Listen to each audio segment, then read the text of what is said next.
Traditionally, video analysis software for sports organizations has been strictly a desktop paradigm for the past 10 to 12 years.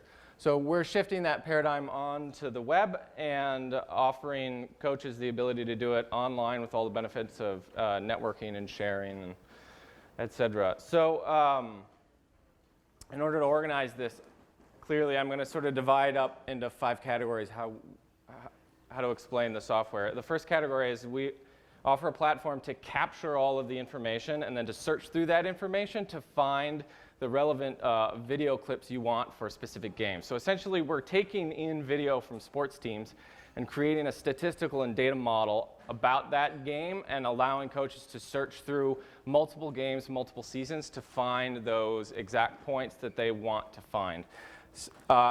Typically, they'll search through those things to improve their own team performance and offer better coaching tips for their team, or they'll scout opponents and look for trends and tendencies. So this is, so the way we divide up our sports analysis is we have 2 different contexts. One is what we call a play-based context. Sports like football and baseball are play-based, where there's a definitive start and end to the possession. Sports like basketball, soccer, and lacrosse we call free-flowing or flow-based sports, and we have to capture the data differently in those sports. So what you see now is on one part of our application. This is the online video editor for our football sports. So teams are responsible for uploading their video. They can upload 2 different angles. They can upload a sideline and an end zone. So for each play in a football game, we have multiple angles of the same play. Specifically in football, this is really important. They like to see sideline angles and they like to see end zone angles of the same play. On top of the fact that the system captures the data, we also offer a service whereby we actually do the data logging. So for a coach, all they have to do is get good quality video. They upload it into our system and they literally flag it as saying, log this video.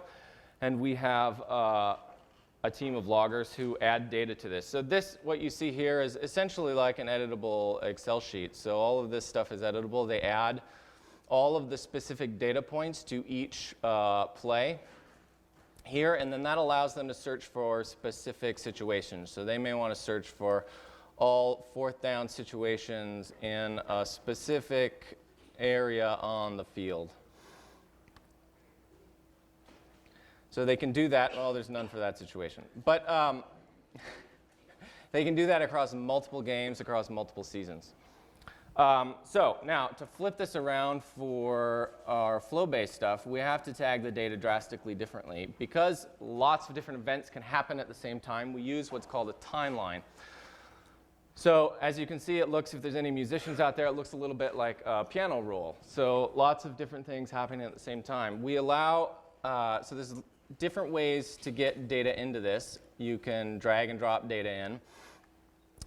That obviously doesn't work very quickly for entering data real time on a game. So we enter tag mode here.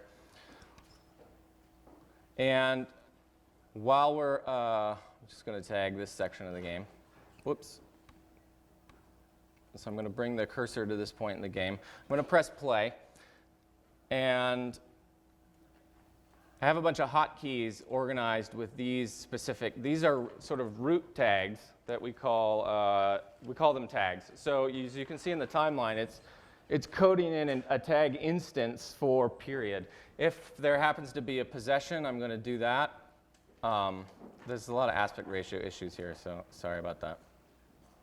And when that particular event ends, I press it to end. There's specific kinds of instances that are a set duration, like we know a shot is usually 4 or 5 seconds long. So I press my 1 key and that puts the tag instance on the timeline. Now, what makes this even more powerful is the fact that this alone is great because we have a plethora of data that we can add at any point in this video and we can search through that.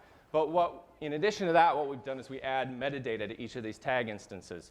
So, for example, if there is a shot here, I can, you see here over on the right, there's a little form. So this is just the mode. This is a very complicated sort of screen to capture, but this is the mode that you're going to be inputting data in real time. So it has to be pretty compact. But this shot here, you can see there's a bunch of metadata we add. So maybe this result was a goal. The athlete who made the goal, 30 seconds.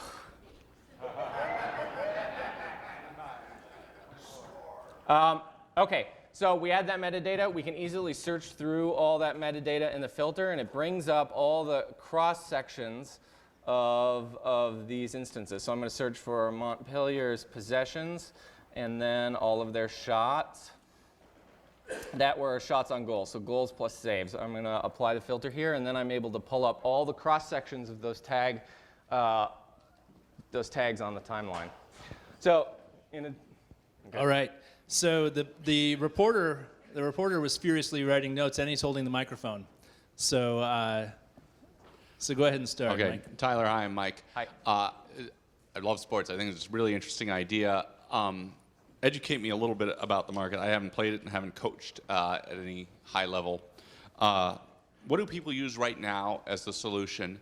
And you've got a soccer match up now. For a 90-minute soccer match, how long would it take to get your data Mostly categorized? Okay, so to answer the last question first, we try and make the system as fluid as possible so that our loggers can do it in real time. Obviously, the longer it takes a logger to do, the more it costs us for them to do it. So we're constantly improving how quickly they can do it. You should, depending on the amount of data that we're doing, and we do as part of our service a base set of tags. So we typically, you can get done in about real time. So. What was the first question? What are people using The first now? question, what do people use now? Some people, depends on the level. So at high school, some people are just exchanging video with YouTube.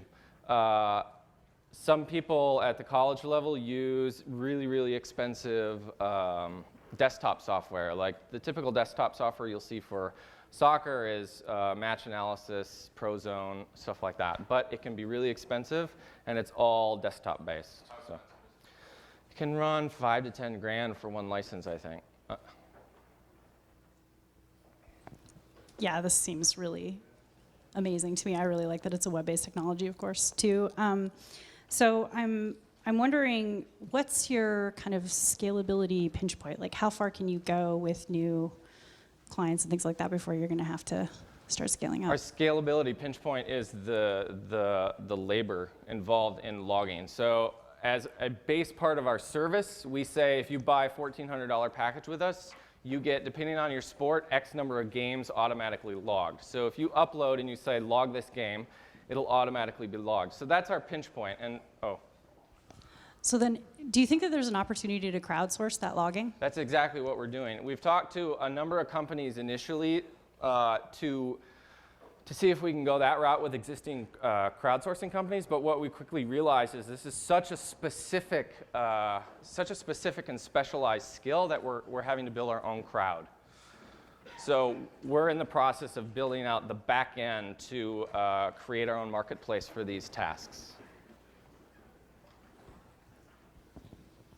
So how big is the market for people who are going to buy this software? Is this something that's only going to exist on the professional level or the high-level amateur?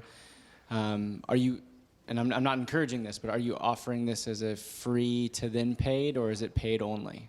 It's paid only. We offer yearly subscriptions. It's the best thing that works because typically sports teams use this from a certain amount 3 months in their season, right? And so it works best for us from a business model standpoint to charge yearly. The other answers to your question are anyone from high school, college, professional, and uber professional we service. Right now we do this for Arena Football League and Canadian Football League. So as we go up the food chain, so to speak, our pitch to them becomes a little different. So the high school and D2, D3 colleges love the all-inclusive nature of it, the fact that we're logging all of their games, they have less work to do. When we get up to professional leagues, they tend to already be embedded with existing desktop software programs, and the extent to which they analyze their data is much greater than someone at a D2 or D3 level. So the pitch usually at that level is we can be a distribution platform for your data and video. because those existing solutions don't do it so well. Is the tagging team that you guys have in place, I think of that kind of as services work that you have to do to support the clients that you land. Yeah. Is that something that you guys can offload to the customers and just enable, very easy tagging tools, or is that something that you guys need to be taking on? We take it on because that's part of what gets us the deal. Like, they really like the fact that they're offloading some of the work. Now, we do just a certain amount of it. They still have the capability to add all their own tags and metadata to add additional data to this, and it's completely searchable and has stats. We do all auto-statting based on the data and reports. So we've found lately that we're getting real resonance with the market and the fact that we're doing the work for them. So, Tyler, you have a customer base now, I gather. yeah, no, this is live in production. We have existing customers. Can you give us a sense of how many customers and how long you've had them? We have pretty much all of the indoor football market. Believe it or not, there is more than just Arena Football League. There's a number of other indoor football leagues around the country. That's maybe around 200 clients. We've got another, we've gotten a big response for this fall for the soccer market in a number of colleges, so we're excited about that. The football product is sort of an existing product we've had for the last couple of years. The way this soccer product is, the free-flowing sport product, it's relatively new in the last half a year to 8 months. So. What's your sales process? We have an inside sales team that we use, which isn't very big. So we're fortunate that we're able to get list buys from a very reputable source, and they're 95, 99% accurate. Because you're working with colleges, high schools, where you know what the contact is. So we spend the money on that. We put email marketing out to sort of gauge who's interested and who's not, and then we work the phones based on that. All right, I think we better cut it off there. Round of applause for VidSwap. Thanks very much, Tyler.